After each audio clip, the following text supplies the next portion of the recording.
সুদ দিয়ে আপনার জীবিকা নির্বাহ বিভিন্নভাবে হারাম হবে, তবে আপনি যেখানে নিরুপায় সেটা ভিন্ন কথা। আল্লাহ তাআলা বলেন এমহকুল্লাহর রিবা ইউরবিস সাদাকাত, আল্লাহ দানের পয়সাকে বাড়িয়ে দেন আর সুদের পয়সাকে কমিয়ে দেন। সুদ খেলে ভিক্ষুক হতেই হবে, আজ হোক আর কাল হোক। আল্লাহ তাআলা বলেন আহলাল বাইয়া ওয়া হারাম রিবা, আল্লাহ ক্রয় বিক্রয় ব্যবসাকে হালাল করেন আর সুদকে হারাম করেন। আল্লাহ তাআলা বলেন ইয়া আইয়ুহাল্লাযিনা আমানু লা তাকুলু রিবা আযাফা মুযাফা, হে পৃথিবীর মানুষ যারা আল্লাহকে বিশ্বাস করো, পরকালকে বিশ্বাস করো, তোমরা সুদ খায় না। আল্লাহ তাআলা বলেন ইয়া আইয়ুহাল্লাযিনা আমানু তাকুল্লাহ, হে পৃথিবীর মুসলিম পুরুষ নারী তোমরা আল্লাহকে ভয় করো। ওয়া যারু মা বাকিয়া মিনার রিবা, যত সুদের লেনদেন আছে সব ছেড়ে দাও, সুদ হারাম। রাসূল সাল্লাল্লাহু আলাইহি ওয়াসাল্লাম বলেন লানাল্লাহু আকালা রিবা ওয়া মুকিলাহু ওয়া কাতিবাহু ওয়া শাহিদাইহি, আল্লাহর নবী অভিশাপ করেন যে সুদ খায়, যে সুদ দেয়, যে সুদ লিখে, যে সুদের সাক্ষী থাকে, সবাই একই রকম পাপী, সবাই অভিশপ্ত। রাসূল সাল্লাল্লাহু আলাইহি ওয়াসাল্লাম এই কথা বলেন। রাসূল সাল্লাল্লাহু আলাইহি ওয়াসাল্লাম বলেন দিরহাম রিবা ইয়াকুল রাজুল আলাম আসাদু মিন সিত্তাতিন সালাসিনা জিনিয়া, কেউ যদি জেনে শুনে 1 টাকা সুদ খায় 36 বার জেনা করে যত পাপ হবে, 1 টাকা সুদ খেলে তার চেয়ে বেশি পাপ হবে। সুদেরই পাপ এমন একটা পাপ যার ভাষা যেভাবে উল্লেখ হয়েছে আল্লাহর নবী আর কোনো পাপের ভাষা এভাবে উল্লেখ করেননি। জানেন কি পৃথিবীতে সবচেয়ে বড় পাপ কোনটি? পৃথিবীতে সবচেয়ে বড় পাপ শিরক, কিন্তু তার ভাষা এরকম নয়। জানেন কি পৃথিবীতে দ্বিতীয় মহাপাপ কি? পৃথিবীতে দ্বিতীয় মহাপাপ হলো পিতামাতার অবাধ্য চলা, তবে তার ভাষা এরকম নয়। জানেন পৃথিবীতে তৃতীয় মহাপাপ কি? পৃথিবীতে তৃতীয় মহাপাপ হলো মিথ্যা সাক্ষী দেওয়া। পাবনা জেলায় কতগুলো মানুষ 20 বছর থেকে জেলে আছে, ও নিজেই জানে না আমি কেন জেলে। জজ জানে না ঘটনা কি, উকিল জানে না ঘটনা কি, সবাই না জানার উপরে ফাঁসি দিয়েছে, আজীবন জেল। ও নিজেও জানে না আমি কেন জেলে, ঘটনার দিন তো আমি রংপুরে ছিলাম, আমি কিভাবে অপরাধী বুঝতে পারেননি। রাসূল সাল্লাল্লাহু আলাইহি ওয়াসাল্লাম বলছেন পরিস্থিতি এরকমই হবে। মিথ্যা সাক্ষী, এমন সাক্ষী লোকটা বলছে আমি তাকে 2 চোখে মারতে দেখেছি, জজের সামনে বলছে, অথচ বলছে যার কথা ও সেদিন রংপুরে ছিল। বুঝতে পারছেন না মনে হয়? তার নাম মিথ্যা সাক্ষী। এটা হলো পৃথিবীতে তৃতীয় মহাপাপ।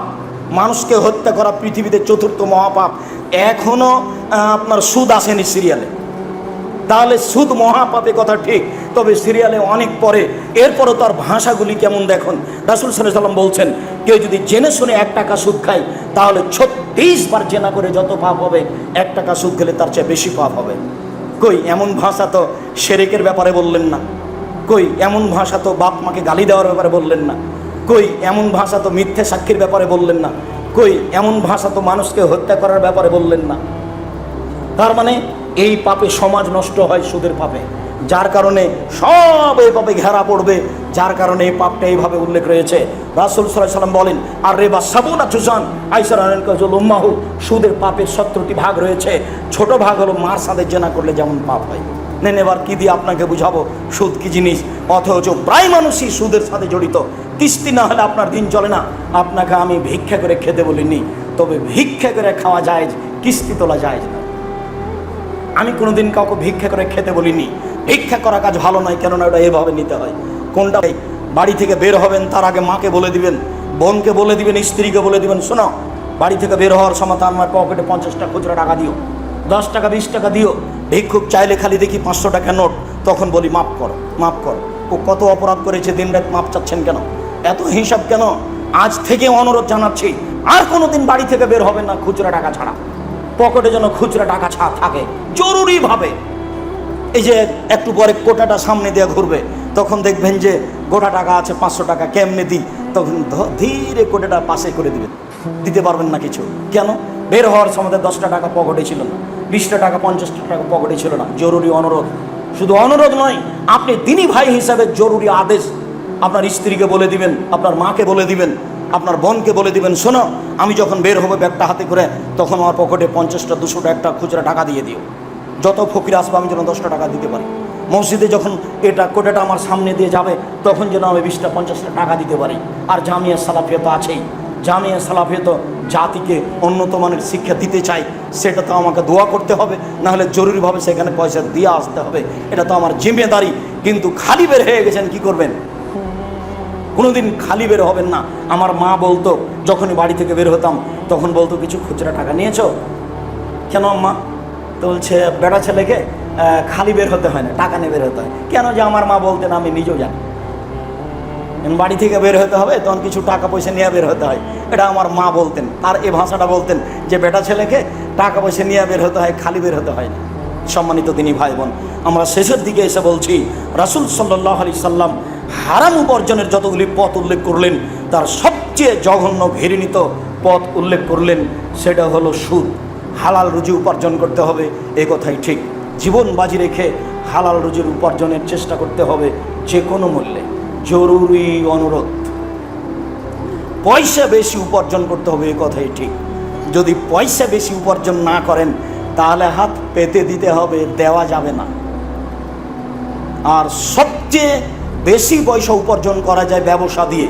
রাসূল সাল্লাল্লাহু আলাইহি সাল্লাম নিজে ব্যবসায়ী ছিলেন, তবে ছোটকালে ছিলেন ছাগলের রাখাল, পরকালে ছিলেন শরীকে ব্যবসায়ী।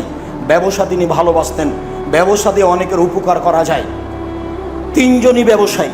আবু বকর সিদ্দিক রাদিয়াল্লাহু তাআলা আনহু ব্যবসায়ী মানুষ, উমর রাদিয়াল্লাহু তাআলা আনহু ব্যবসায়ী মানুষ, উসমান রাদিয়াল্লাহু তাআলা আনহু ব্যবসায়ী মানুষ। তিনজনই ব্যবসায়ী মানুষ, তবে ব্যবসাতে টাকা বেশি কার? উসমান রাদিয়াল্লাহু তাআলা আনহু, তাই তার নাম গনি, মানে দিতে পারেন, সেই জন্য 15,000 মানুষের খরচ দিবেন। হালাল রুজি উপার্জন করতে গিয়ে আপনাকে আমি পিছে হটতে বলিনি, আপনাকে আমি সামনের দিকে আসতে বলছি। কেননা ইবাদতের জগতে সবচেয়ে দামি ইবাদত দান। তিনি বলছেন সবাকে দান করতে হবে। তখন সাহাবী বললেন, যদি না পারলে মানুষের বাড়িতে কাজ করবে, কাজ করে নিজে খাবে আর মানুষকে দিবে। দেখেছেন, ভাগ করে দিলেন, হাদিস তো বুখারী মুসলিম। তখন সাহাবীগণ বলছেন, যদি কাজ করতে না পারে, কাজ করতে না পারলে অসহায় মানুষের সহযোগিতা করবে, একটা ভ্যান ঠেকে গেছে ঠেলে দিবে। বলছে এটাও যদি না পারে, দেখছেন একই বৈঠকে সাহাবীগণ নিচে নিয়ে যাচ্ছে। তো বলছে যদি অসহায় মানুষকে সহযোগিতা করতে না পারে, অসহায় মানুষকেও যদি সহযোগিতা না করতে পারে, ইমসাক নাফসাহু আনিশ শাররি ফাহিয়ালাহু সাদকা, তাহলে নিজেকে অন্যায় থেকে বাঁচাবে, এটাই হলো সাদকা। উপার্জনও করে না, সহযোগিতাও করে না, মোবাইল নিয়ে বসে আছে, তাহলে তো হবে না। মোবাইল বন্ধ করে এমনি বসে থাকতে হবে, তাহলে নাকি হবে? উপার্জন করতে হবে, জরুরি। আমার মা বলছে, তুই যেভাবে বলছিস তাতে তো বউ ছেলে বেড়ে যাও। বলে কি? বাপকেও কাজ করতে হবে। আমি বলছি, আম্মা আপনি ভুল বুঝছেন মনে হয়, বাপকেও কাজ করতে হবে, কথাই ঠিক। বাপ ছেলের খাবে না যতদিন পর্যন্ত নিজে কাজ করতে পারে। নিজে কাজ করলে দানের স্বাধীনতা থাকে। এখন ছেলেকে বললাম, আব্বা 500 টাকা দাও তো আব্বু, আমি অমুককে দিব, তা ছেলের কাছ থেকে নিয়ে দিতে হলো জামিয়া সালাফিয়ায়। আরে আমি নিজে উপার্জন করি, আমার বয়স 80, তাতে কি আছে? আমি উপার্জন করি 20 টাকা, 10 টাকা দান করি, 30 টাকা আমি উপার্জন করি, প্রয়োজনে ছেলের একা দিই। বাপকে এইভাবে বেঁচে থাকতে হবে। যেদিন মা উপার্জন করতে পারে না, সেদিন ছেলে মেয়ে দেখবে, এই কথা ঠিক। কোনো মানুষের বসে খাওয়ার অনুমতি নেই, প্রয়োজনে মানুষের বাড়িতে কাজ করতে হবে, এটাই রাসূল সাল্লাল্লাহু আলাইহি সাল্লামের আদেশ। সম্মানিত দিনী ভাই বোন, বৈধ রুজির উপার্জনের চেষ্টা করতে হবে যে কোনো মূল্যে। হারাম রুজি থেকে বেঁচে থাকতে হবে যে কোনো মূল্যে। কেননা মানুষের জীবনে সবচেয়ে জরুরি কাজ 5 ওয়াক্ত সালাত, নামাজ। তবে তার চেয়েও জরুরি কাজ হলো হালাল রুজি। নামাজ না হলে সবই ঠেকে যাবে, এবার হালাল রুজি না হলে নামাজও ঠেকে যাবে। তারপরে তৃতীয় জরুরি কাজ কোরআন তেলাওয়াত করা। চতুর্থ জরুরি কাজ মানুষ যেখানে বসে গল্প করছে সেখানে না বসা। তারপরে জরুরি কাজ হচ্ছে, এই দিনী ভাই বোন হিসেবে আপনাকে আমি বলছি, ঘুমের ঘোরে উপার্জন করতে শিখেন। তার মানে খুব ঘুমিয়ে আছেন, স্বপ্ন দেখবেন উপার্জন, তার মানে আপনি তা ব্যস্ত থাকেন উপার্জনে। আর রাজার হালে ব্যবসা করছেন, ব্যবসা রাজার হালে হয় না। বলছে 20 লক্ষ টাকা আছে ব্যাংকে রেখে দিয়েছি, প্রতি মাসে 1100 করে পাই, লক্ষে। অবাক কথা। নিরাপদ ব্যবসা, ব্যবসা এরকম হয়, এটা কিভাবে হলো? বলে ব্যাংকে বলছে যে, বলে নবী যে বলছেন ব্যবসা নিরাপদ নয়, কোনো দিন সমস্যা ঘটলো না। আমি তো কোটি টাকার ব্যবসায়ী, কিনেছি পাবনায় বেগুন, যাবে ঢাকায়, যদি জ্যাম লেগে যায় 7 ঘন্টা দেরি হয়, সব বেগুন পচে যাবে। তার নাম ব্যবসা। টেনশন আছে, ব্যস্ততা আছে, চিন্তা আছে।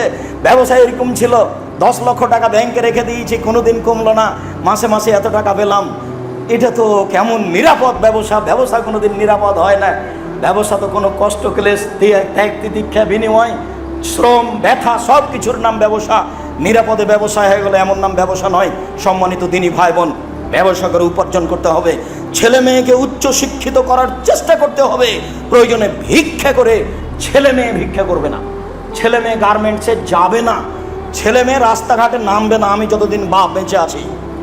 আমি জমিদারি দিয়ে পড়াবো, না হয় মানুষের বাড়িতে কাজ করে পড়াবো, না হয় আমি ভিক্ষা করে পড়াবো। এটা আমার জরুরি জিম্মেদারি আমি বাপ হিসাবে। এইটা মনে করতে হবে বাপকে, তাহলে সমাজের উপকার করা যাবে, নিজের উপকার করা যাবে, জাতির উপকার করা যাবে। তারপরে অনুরোধ থাকছে আপনাদের এতদা অঞ্চলে এই মসজিদটি আরও বড় উন্নত মানের করতে হবে। আজকে যত কষ্ট পেয়েছেন এরকম কষ্ট যেন পরবর্তীতে